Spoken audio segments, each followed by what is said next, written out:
All right. Hey, welcome to This Week in Small Business, brought to you by smallbiztrends.com. I'm Brent Leary, and with me, I think this is like the third time. Yeah, third? Yeah, it would be third. Third time. Yeah, It should be the charm. It is Jeff JB Brathwaite. Absolutely. And he came looking like he wanted to come to Fresh Burger today. Yeah, I know, right? Burger today, because he's definitely sporting the orange.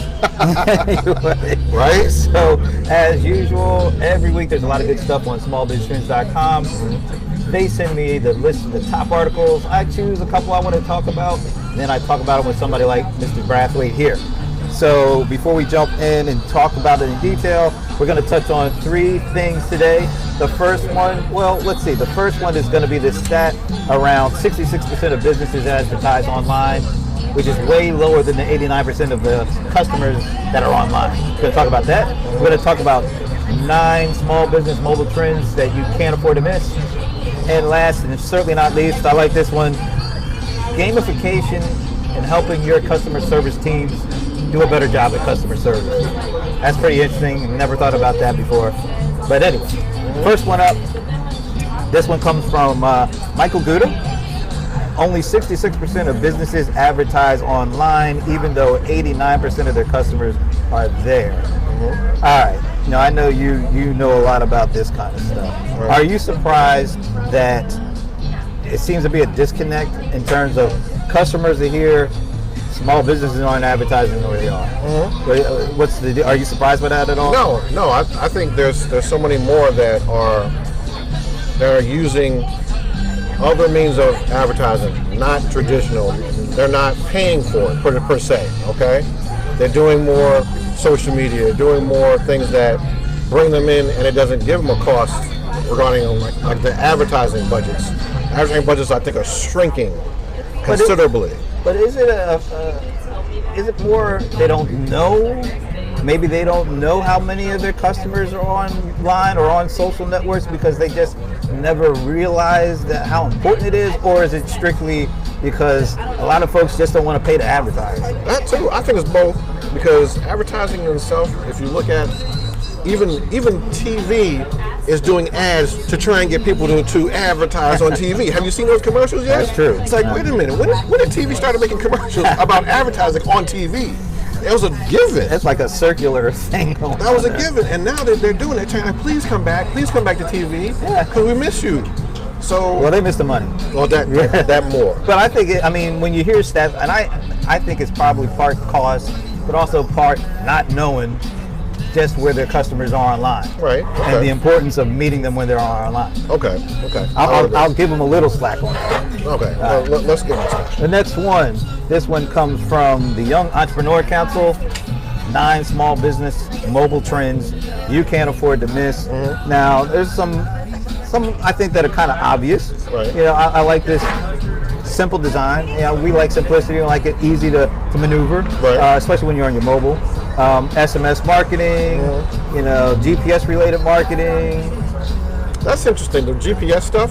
Have that happened to you anytime based on putting that together? I've heard of different ads hitting my phone when I'm in the area. Yeah. But it hasn't happened often. I haven't really seen any of that. You know what? It's happened to me as we've since we've been here.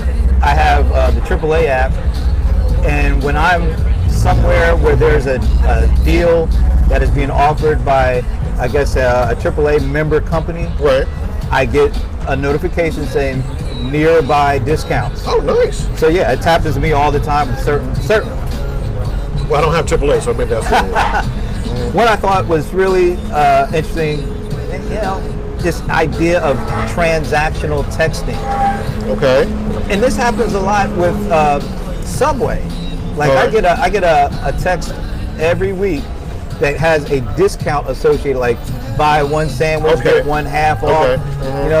Transactional texting. Right. I think that's one that could be pretty easily applied for, especially if you're local. Oh yeah, and that's probably a big millennial thing too, man. Because they're the textures. Yeah, so and then last, Facebook Messenger chatbots. I talk a lot about that. Just because it seems like that's where a lot of companies are starting to find opportunities to connect with with folks using Messenger, because a lot of folks use Messenger in general. And bots are big, man. And bots, yeah. Can't get away from the bots. No, man. Live stream video is the last one. Yeah, that's what we're doing. Well, we're not live, but yeah. But I think this is a good article for you to pick up. All right, this one is kind of interesting. I'm a CRM guy. Of course. So I like stuff that are focused around marketing, CRM, sales, and service, right? That's what you so this one comes from the folks at Nextiva. Top 3 games to improve your team's customer service. Now, they're not talking about chess or checkers. No. They're talking about gamification, kind of making it fun and easy for your customer service folks to learn best practices and then apply them, and then actually be able to get scores. Okay. If you do this, you get that. Okay. But in the meantime, if you do those things, you're actually doing best practices around customer service. Right. Now, one in particular, because I have this problem all the time. So there's 3. You can't do all 3. We're going to talk about one. Call me by my name. Right. Now, I love this idea because, quite honestly, I could meet somebody, I can remember everything about that person. Except their name. It's like there's some kind of mental block. Yeah. And I can remember, like, where they're from, how many kids they have, how many teeth are in their head, but I will not remember their name. Yeah. So they have a game that kind of works on the idea, because they say it's actually a learned skill. Yeah. For you to be able to remember people's names, as they come to you. Right. And I think it's a really smart thing, because when you get a form email and it says "Dear Sir" or "Dear Madam," you automatically sort of tune out. But when they use your name, you give it a little chance, because it feels a little bit more personal. And I think it's even more of an impact when you're dealing with somebody from a customer service perspective. If they remember your name, I think that's like part of the battle. What do you think? Well, a lot of sites are doing that too, man. It's like you revisit a site and you ask a question. We were looking at this bot thing. They automatically know who you are and they address you by name. So that's more, aligned to getting more people to say, hey, if I'm personalizing this towards you, hey, I might be able to do some business with you.